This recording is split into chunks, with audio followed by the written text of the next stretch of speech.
Кадиров, кажуть, знову ж таки заговорили, серйозно хворий. В нього нібито навіть діагноз вже поставили – некроз підшлункової.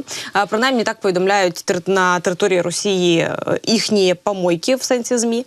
І уже рік, кажуть, стан здоров'я глави Чечні викликає багато запитань. Той факт, що Кадиров хворий, офіційно заперечує насамперед його оточення, ну і він нібито самий. Тепер перед Кремлем стоїть, як на мене, доволі серйозна проблема. Як найбезболісніше підготуватися в найскладнішому регіоні Росії до зміни влади, яка може відбутися просто таки найближчим часом. Ну і, власне, інформація про здоров'я Кадирова стала відома новій газеті «Європа». В своєму розслідуванні вони зазначають, що вперше лікарі поставили Кадирову діагноз некроз підшлункової залози ще у січні 2019 року. Тоді глава Чечні не приховував, що змушений піти у відпустку через, як то кажуть, тимчасову непрацездатність.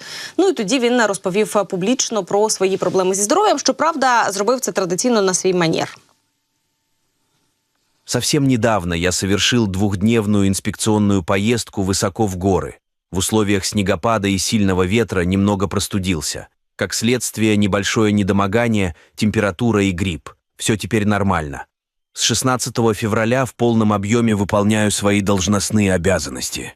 И вам советую заниматься спортом, если желаете быстро справиться с разными недугами. До речі, займатися спортом. Там якраз в зв'язку з цією інформацією виклали ще і відео, де Кадиров займається спортом в спортзалі. Але з того самого моменту, як Кадиров записав оце повідомлення і сказав, що через дводенний похід в гори він це погано почуває, з того часу його здоров'я ще більше почало і стрімко так погіршуватися. Приховувати від публіки справжні причини нездужання ставало все складніше і складніше. Незалежні новинні телеграм-канали писали про його різкий набір ваги, ми його теж бачили, набряклість, яку ми також бачили. Така в нього якась качина хода була, він так трошечки притупцював. На місці слабкість в голосі, він там традиційно лежачи на дивані записував свої дон із великими вдохами і видохами. Далі став все рідше з'являтися на публіці, далі вже було версії в ЗМІ з'являлися про те, що в нього чи отруєння, чи онкологія, чи ниркова недостатність.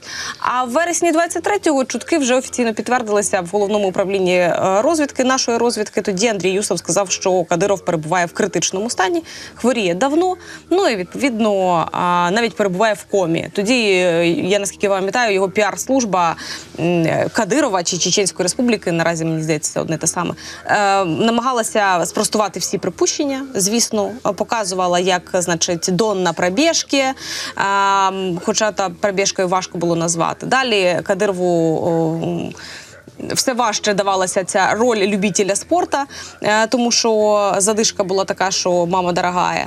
Ну і відповідно вже далі Нова газета пише, що Нова газета Європи пише, на зміну йому готують главу чеченського спецназу Апті Алаудінова. Військового нещодавно призначили на посаду заступника голови головного управління з військово-політичної роботи Міноборони РФ. Ну і Алаудінов почав виступати на офіційних заходах. Кажуть, що його промови грамотно підготовлені і якісно сильно відрізняються від спічів інших чеченських діячів. Тому, можливо, ми бачимо наступного главу Чечні, ну, принаймні, як його бачить Путін. Тут треба додати і згадати про такого персонажа, як Іосиф Кобзон. Ми всі пам'ятаємо про цю людину, яка чекає російське військо там, в загробному цьому царстві.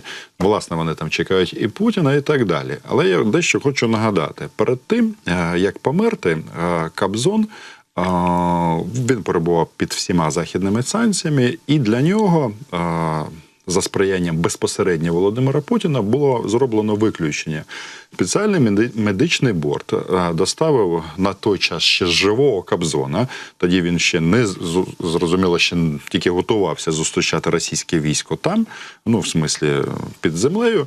Так ось, що важливо, як так вдалося Кобзону потрапити в Італію? І головне, чому, якщо кремлівська медицина, вона найкраща? Виходить, що коли стосується власне життя, то вони там роблять все можливе і неможливе для того, щоб потрапити якраз до західних фахівців, західні медичні технології і так далі. Так от, щось мені підказує, що зараз у Володимира Путіна зробити це виключення для Рамзана Ахматовича Кадирова вже не вийде. Я думаю, що і Рамзан Ахматович Кадиров про це також здогадується. І не дуже сильно хоче в Італію, бо з Італії, якщо він виживе, придеться їхати не назад в Грозний. Ні. Буде все набагато цікавіше, тому що мова піде про Гаагу, бо Рамзан Ахматович, він, зрозуміло, такий знатний фахівець в російській мові. Він ввів в оборот слово «дон», і кожен думає, що це означає. Можливо, це означає, можливо, він під цим словом шифрує те, що в Харкові почали ще 10 років казати прямим текстом. Ну, там що-то на «хан» починається, на «о» закінчується. Кожен, в принципі, це визначення знає дуже добре. В принципі, і діти це теж знають і повторюють. Ну, хоча такі речі дітям повторювати не обов'язково.